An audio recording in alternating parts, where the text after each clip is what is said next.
మాజీ ముఖ్యమంత్రి టీడీపీ జాతీయ అధ్యక్షులు నారా చంద్రబాబు సతీమణి నారా భువనేశ్వరి జన్మదిన వేడుకలు నారా లోకేష్ యువజన ఫౌండేషన్ ఆధ్వర్యంలో ఘనంగా నిర్వహించారు. ఈ సందర్భంగా రాష్ట్ర వ్యాప్తంగా 1,00,000 మొక్కలను నాటే కార్యక్రమాన్ని కాకినాడ నగరం నుండి నారా లోకేష్ యువజన ఫౌండేషన్ రాష్ట్ర అధ్యక్షులు మండపాక సుబ్బు ప్రారంభించారు. ఫౌండేషన్ రాష్ట్ర అధ్యక్షుడు మండపాక సుబ్బు, ఉపాధ్యక్షులు చేరుకురి సాయిరాం వర్మ, గౌరవ అధ్యక్షులు చుండ్రు వీర్రాజ్ చౌదరి, అధికార ప్రతినిధి ఉప్పు మురళీకృష్ణ, మహిళా ప్రధాన కార్యదర్శి పులి పద్మకుమారి తదితరులు పలు దేవాలయాల్లో ప్రత్యేక పూజలు నిర్వహించారు. రాష్ట్రమంతటా 1,00,000 మొక్కలు నాటే కార్యక్రమాన్ని సంతచెరువు పాఠశాలలో ప్రారంభించారు. ఫౌండేషన్ రాష్ట్ర కార్యాలయంలో అభిమానులు మధ్య కేక్ కోసి సందడి చేశారు. పేద మహిళలకు బియ్యం, చీరలు పంపిణీ చేసి భారీ ఎత్తున పేదలకు అన్నదానం నిర్వహించారు. నెల్లూరు జిల్లా వాస్తవ్యులు ఉప్పు మురళీకృష్ణ, నూజివీడు ఫౌండేషన్ నియోజకవర్గం అధ్యక్షులు పూజారి జగన్నాథరావు ఆధ్వర్యంలో పలువురు ఫౌండేషన్లో చేరారు. ప్రతిపాడు నియోజకవర్గం ఫౌండేషన్ అధ్యక్షులు అడప జగదీష్, తనయుడు జితేంద్ర శివప్రసాద్ జన్మదిన వేడుకలు నిర్వహించారు.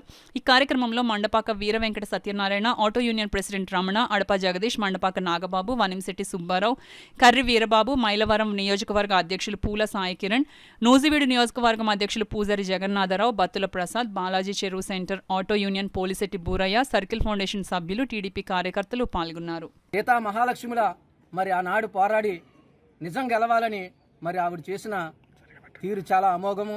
మరి నారా భువనేశ్వర్ గారి పేరు మీద ఈరోజు రాష్ట్రమంతటా ఒక నెలలో 1,00,000 మొక్కలు నాటే కార్యక్రమం ఫౌండేషన్ ద్వారా ప్రతి నియోజకవర్గంలో ఒక 100 మొక్కలు నాటుతూ 1,00,000 మొక్కలు మరి నాటాలనే కార్యక్రమం చేశాం. మరి ఆనాడు సీతామహాలక్ష్మి గురించి రాములు వారు పోరాడితే మరి రాములు వారు జైల్లో ఉన్నప్పుడు సీతామహాలక్ష్మి ప్రతి నియోజకవర్గం తిరిగి నిజం కలగాలని మరి ఆవిడ పడ్డ కృషి మేమందరం మర్చిపోలేం. మరి తెలుగుదేశం పార్టీలో నారా చంద్రబాబు నాయుడు గారు, నారా లోకేష్ గారు, టీడీ జనార్దన్ గారు, వనమాడి కొండబాబు గారికి పేరు పేరున నా హృదయపూర్వక అభినందనలు తెలుపుతూ మరి ఈ కార్యక్రమానికి విచ్చేసిన ఉప్పు మురళీకృష్ణ గారికి నా హృదయపూర్వక అభినందనలు తెలుపుతూ యువజన ఫౌండేషన్ కుటుంబ సభ్యులందరికీ ముందుగా మా హృదయపూర్వక నమస్కారాలు. నన్ను